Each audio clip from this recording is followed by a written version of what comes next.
Welcome back to ITZ English. मैं Imtiyaz Ahmad YouTube channel ITZ English में आपका एक बार फिर से स्वागत करता हूं। आज के इस वीडियो लेक्चर में हम लोग फ्यूचर परफेक्ट कंटिन्यूअस टेंस सीखेंगे, जानेंगे कि किस टाइप के एक्शन को हम लोग फ्यूचर परफेक्ट कंटिन्यूअस टेंस कहते हैं। ठीक है, तो सबसे पहले आप इसको डिफाइन करने की कोशिश करते हैं। ठीक है, आप देख लो, मैंने इससे पहले के वीडियोज में, अधिकांश वीडियोज में ये बताया है कि टेंस का नामकरण वैसा ही किया गया है जैसा उस टेंस की क्रिया है। मतलब क्रिया का स्वरूप जैसा है, क्रिया का जैसा एक फिगर बना है, ठीक वैसा ही आपके टेंस का नामकरण हुआ है। आइए देखते हैं इसको। आपने समय कौन सा लिया है? तो फ्यूचर लिया है, आने वाला समय। और फ्यूचर टाइम में जब वर्ब का स्टडी हुआ तो टेंस बना, और टेंस बना तो क्रिया कैसी बनी? तो परफेक्ट। परफेक्ट का मतलब होता है फिनिश्ड, समाप्त। और फिर आगे बता रहा है कंटिन्यूअस, जारी। मतलब एक ऐसी क्रिया जो परफेक्ट भी हो, कंटिन्यू भी हो। बड़ी दुर्लभ चीज है। तो ऐसा कब होता है? जब आपका एक्शन लंबे समय तक चला जाए, देर तक चले, तो उस टाइप का एक्शन जो होता है परफेक्ट भी होता है, कॉन्टिन्यूअस भी होता है। कैसे? सबसे पहले मैं इसको डिफाइन करूं, दो चार शब्दों में इसको हम ऐसे परिभाषित कर सकते हैं। An action of future. Future का एक्शन, फ्यूचर की क्रिया कंटिन्यू फॉर अ लॉन्ग। थोड़े से शब्दों में मैं डिफाइन करने की प्रयास कर रहा हूं कि an action of future continue for a long. भविष्य काल का एक एक्शन जो कंटिन्यू हो, जारी हो। कब तक? फॉर ए लॉन्ग, देर तक जारी हो। मतलब एक ऐसी क्रिया जो लंबे समय तक चली हो, अर्थात पहले से शुरू होकर बोलते समय एक्शन जो है जारी हो, तो उस टाइप का एक्शन जब भी होगा परफेक्ट कंटिन्यूअस होगा। अगर उस एक्शन का लगाव आने वाले समय यानी कि भविष्य से है, तो फिर वो फ्यूचर परफेक्ट कंटिन्यूअस टेंस बन जाता है। ठीक है, इसका मतलब कि क्रिया लंबे समय तक चली तो कैसे? सपोज कर लिया जाए कि एक्शन जो है 2025 में शुरू होती है और चली जाती है एक्शन कहां तक? 2030 तक। तो 30 में एक्शन जो है कंटिन्यू है। प्रारंभ कब हुआ? 25 में। तो इस टाइप का जो भी एक्शन बनेगा, है ना, वह आपका परफेक्ट कंटिन्यूअस होगा। ठीक है, तो मैंने समझाया कि ऐसी क्रिया जो पहले से शुरू होकर के कुछ समय तक चली हो, कुछ समय तक जारी रही हो, वह आपका परफेक्ट कंटिन्यूअस होगी। ठीक है, मुझे भरोसा है कि डेफिनेशन आपने समझ लिया होगा। अब चलते हैं हिंदी क्रिया की रचना करने। तो हिंदी क्रिया की रचना इस टेंस के अंदर ऐसा हो जाती है, धातु प्लस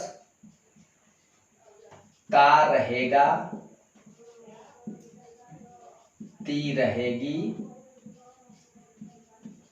ते रहेंगे। या ऐसा नहीं होकर के रहा, रहेगा, रहेगी, रहेंगे हो सकती है। साथ ही साथ इसके अंदर समय दिया हुआ रहता है एडवर्ब ऑफ टाइम के रूप में। ठीक है, तो हिंदी क्रिया चाहे जैसे भी हो, अंग्रेजी का जो वर्ब बनना है वो ऐसा बनना है कि क्रिया 2025 में प्रारंभ होकर के 30 में भी जारी रहे। ठीक है, ऐसा हमको बनाना है वर्ब का फॉर्म। अब चलते हैं फॉर्म बनाने। तो मुझे क्या करना है? कंटिन्यू करना है। और मैंने बार बार बताया है कि अगर एक्शन को कंटिन्यू करना हो, जारी करना हो, तो वर्ब का चौथा फॉर्म होना चाहिए, आईएनजी फॉर्म। मैंने रख लिया। ठीक है। अब चलिए, और बताया है कि वर्ब का फोर्थ फॉर्म आईएनजी फॉर्म जब भी मेन वर्ब बनता है तो अपने साथ टू बी लेता है। ठीक है, टू बी, इसका मतलब कि यहां मुझे टू बी का प्रयोग करना है, यहां टू बी चाहिए। ठीक है, अब तय करते हैं कि टू बी में से क्या चाहिए। तो बी का फॉर्म देखो, बी वाज बीन बीइंग। ठीक है, इतना ही से काम चलाते हैं। ये वर्ब का थर्ड फॉर्म है बीइंग, और आपको पता है कि वर्ब का थर्ड फॉर्म जो है एक्शन को फिनिश बताता है, एक्शन को समाप्त दर्शाता है। इसका मतलब कि अगर मुझे यहाँ टू बी का रूप रखना है तो मैं यहाँ पर बीन रखूंगा, तभी ना जाकर के हमारा एक्शन परफेक्ट होगा। तो हम क्या रख लेते हैं, बीन रख लेते हैं। अब बीन रखने से हमारा दो मकसद हल होता है, एक तो V4 को बी का सपोर्ट मिला, दूसरी बीन रखने से हमारा एक्शन जो है फिनिश हो गया, परफेक्ट हो गया। अब चलिए परफेक्ट भी बना। अब एक और शर्त लग गई कि वर्ब का थर्ड फॉर्म पास्ट पार्टिसिपल जब भी मेन वर्ब बनता है तो टू हैव लेता है। इसका मतलब कि मुझे यहाँ क्या लेना होगा, टू हैव लेना होगा। अब हम जज करते हैं कि टू हैव में क्या लेंगे, हैज, हैव, हैड क्या होना चाहिए। तो आप देखो, फ्यूचर बनाना है तो शैल और विल तो होना चाहिए, काहे के बिना शैल और विल का फ्यूचर बनेगा नहीं। अब देखिए, शर्तें दोनों तरफ से लगती हैं। शैल विल आपके मॉडल्स हैं, और प्रत्येक मॉडल दो को छोड़ करके, एक यूज्ड और दूसरा आउट, ये दोनों अपने बाद फुल इन्फिनेटिव लेते हैं, लेकिन बाकी जितने सारे मॉडल्स हैं बेयर लेते हैं। तो अब टू हैव में हैव ही है जो कि आपका बेयर है, यानी कि आप यहाँ क्या ले पाएंगे, हैव लेंगे। चलिए, आपके क्रिया का फॉर्म हो गया। मैं इसको थोड़ा ऊपर कर लेता हूं, ठीक है। शैल विल, ठीक है। अब ये आपका वर्ब बन गया, ठीक है। मैंने कितनी चालाकी से कॉन्सेप्ट का सहारा लिया और क्रिया का कॉम्बिनेशन किया, देख लो फिर से एक बार। कंटिन्यू करना है तो फोर चाहिए, और फोर को बी का सपोर्ट चाहिए, तो बी से हम क्या लेंगे, बीन लेंगे। क्यों लेंगे, इसलिए कि हमें एक्शन को परफेक्ट रखना है। बीन जो है पास्ट पार्टिसिपल, एक्शन को फिनिश बताती है, मैंने बीन लिया। अब जब बीन आया तो वर्ब का थर्ड फॉर्म है, ये अपने पहले टू हैव लेता है तब जाके मेन वर्ब बनता है। तो हमने क्या लिया, हैव लिया। हैव क्यों लेंगे, हैज नहीं ले पाएंगे, इसलिए कि शैल विल मॉडल है, मॉडल अपने बाद बेयर लेते हैं। इस टाइप से हमारे वर्ब की कॉम्बिनेशन बन जाती है, अपने आप बना, ठीक है। अब चलते हैं कुछ और बातें समझने। इसके बाद इधर ऑब्जेक्ट आता है, इधर सब्जेक्ट, क्लियर। अब देखिए, इस क्रिया के साथ में एडवर्ब ऑफ टाइम आएगा, एडवर्ब ऑफ टाइम। तो एडवर्ब ऑफ टाइम हम यहां रख लेते हैं, एडवर्ब ऑफ टाइम, जैसे 2025 से, 4 वर्षों से वगैरह होगा। अब ये एडवर्ब ऑफ टाइम तब तक नहीं आ सकता जब तक के प्रेपोजिशन फॉर नहीं ले लिया जाए, और इसके पहले आपने फॉर के जगह पर सिंस का यूज किया था, ठीक है। तो पॉइंट ऑफ टाइम जब आया था तो सिंस लिया गया, और पीरियड ऑफ टाइम तो फॉर। अब इसमें थोड़ा सा मामला बदल रहा है, जहां पॉइंट ऑफ टाइम आएगा फ्यूचर परफेक्ट कंटिन्यूअस टेंस में, यहां पर आप सिंस की जगह फ्रॉम लेंगे, फ्रॉम। और हो सकता है कि इस प्रेपोजिशन के जगह पे बाई प्रेपोजिशन का प्रयोग किया जाए। इसका मतलब कि एडवर्ब ऑफ टाइम के पहले हमें क्या लेना है, फॉर लेना है। कब लेना है, पीरियड ऑफ टाइम के साथ, जैसे वर्षों से, महीनों से, कई दिनों से, तो इसके लिए फॉर लेंगे। अगर पॉइंट ऑफ टाइम आ जाए जनवरी से, 4 बजे से, सोमवार से, 2025 से, तो इस टाइप के लिए हम क्या लेंगे, फ्रॉम लेंगे। अब हम फ्रॉम की जगह बाय भी ले सकते हैं, मैं एग्जाम्पल में इस बात को रखूंगा। अब एग्जाम्पल देखो, अब तक आपने स्ट्रक्चर बनाना सीखा, अब आइए इस स्ट्रक्चर पर एग्जाम्पल रख करके अपने कॉन्सेप्ट को और मजबूत बना लिया जाए, ठीक है। मैं एग्जाम्पल रखता हूं कि आई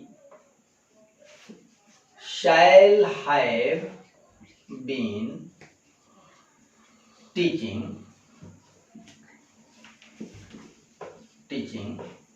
फ्रॉम 2025, ठीक है, ये आपका पॉइंट ऑफ टाइम है और पॉइंट ऑफ टाइम के लिए फ्रॉम का यूज करना है। ध्यान रहे कि सिंस नहीं रख देना है, नहीं तो गड़बड़ हो जाएगा। तो आपका हो गया फ्रॉम। अब हम फॉर का example, we shall have been playing cricket for 4 years। 4 years। तो फ्रॉम और फॉर का कंसेप्ट तो मिल गया। अब रहा बाय। अब बाय के लिए आप एग्जांपल देखो, bye the end of December 2030, दिसंबर 2030 के अंत तक he will have been learning music। वह संगीत सीखता रहेगा दिसंबर 2030 के अंत तक। Bye the end of December 2030, दिसंबर 2030 के अंत तक he will have been learning music, वह संगीत सीखता रहेगा। ठीक है, तो यहाँ ये बात आप ध्यान में रखोगे कि बाय प्लस टाइम जब रखना होगा तो आप इसको सेंटेंस के शुरू में रख लोगे। ठीक है, आसान रहता है। और अगर फॉर और फ्रॉम की बात हो ना तो आप इसको इधर ले जाएं, टाइम उसके बाद रख लीजिए। ठीक है, ऐसा बनता है आपका परफेक्ट कंटिन्यूअस फ्यूचर का।